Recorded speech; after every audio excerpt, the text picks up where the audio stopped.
Welcome to Get Cooking at Maggie's Place. Today I'm making macaroni salad. I've already got my pot started boiling and I've added a bay leaf. I'm also going to add a generous amount of salt, about a tablespoonful, and then I'm going to put in about a half a box of seashell pasta.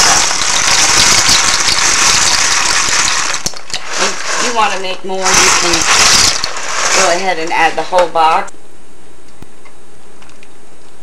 I'm just going to go ahead and give it a good stir here.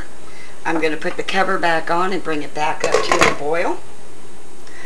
Our macaroni is boiling up quite nicely, and I've also added a few eggs to go into our macaroni salad. They'll be hard boiled, and the water may look a little discolored, but that's fine. It's from the great flavor from the bay leaf. Now let's go ahead and get our vegetables chopped up to go into our salad. The first thing we're going to do is chop up our scallions. And on the very end of it, you just want to cut off the little roots. And then we're just going to take our knife and make small little pieces. I like using scallions for this, probably better than onions because they're not as strong. And there's going to be a lot of flavor going into this. Not a whole lot of stuff, but a whole lot of flavor.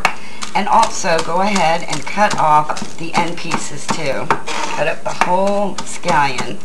It's got great flavor. And the green part reminds me more of like a chive, where it's not strong either. It's very nice to the taste.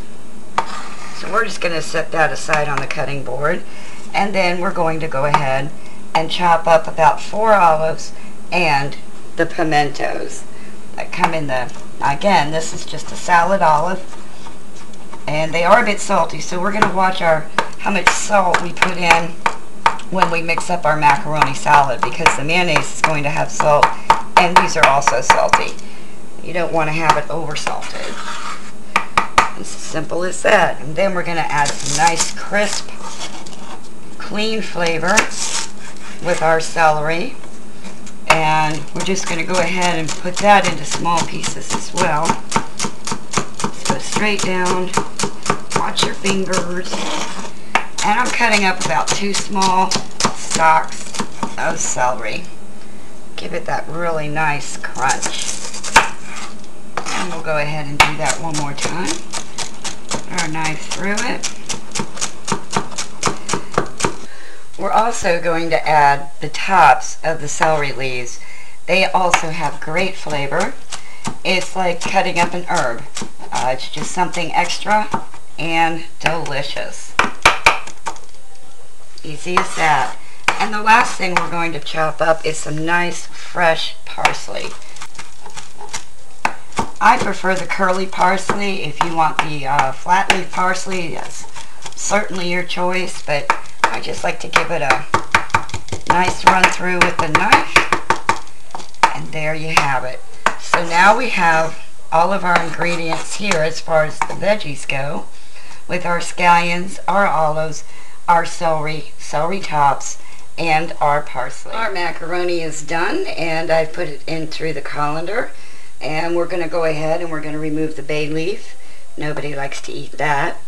And what I do is I take out the eggs and I put them in a separate bowl, and we're going to run some nice cold water on that.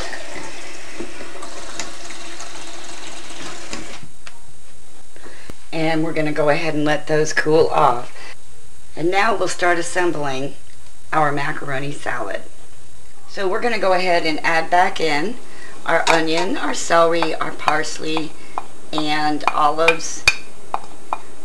Next, we want to add more flavor with our spices. The next thing we're going to be adding is our dried basil, oregano, and some fresh cracked pepper.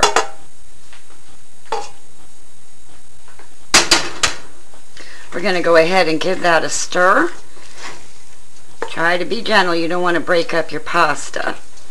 Just kind of mix all of that in, and we'll taste for salt at the end.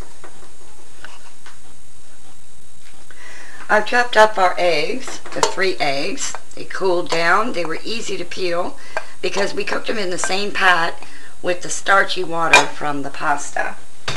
And we're going to add those in, and our last ingredient is the mayonnaise. And check out MagiesPlace cookbook.info. I have all the ingredients and the measurements that you need. I think I've probably got about a cup of mayonnaise in here. And when it's nice and hot like this, the macaroni, the mayonnaise just melts right in. It's very, very good. And when it cools down, you may find that you might need to add a little bit more. We're going to go ahead and mix that up. It's very pretty. It's very colorful. This dish goes with everything from barbecued chicken. If you're having a barbecue, make up a big batch of this. People will just love it. This is a recipe that was handed down to me from my grandmother to my mom, and you can also use this recipe for potato salad as well. Sometimes I don't feel like making potato salad. It seems like this is just quicker and easier than peeling potatoes. Okay, I've given it a taste, and it definitely could use a bit of salt. So I'm going to go ahead, throw a couple of dashes in there, and I like to use kosher salt. I just really love the flavor, but if you prefer a different one, then by all means go right ahead. I've gone ahead and moved our macaroni into a serving bowl, and I don't like to put it in the refrigerator while it's hot, so I would let this set out, put some saran wrap over the top of it, and I'd let it set out for about 15 minutes and let it cool down, and then put it in the refrigerator. I've also added a little bit of paprika to the top. You could put that or a little bit of parsley. Just gives it a festive look too. Remember, you can get all the ingredients and other recipes at MagiesPlace cookbook.info.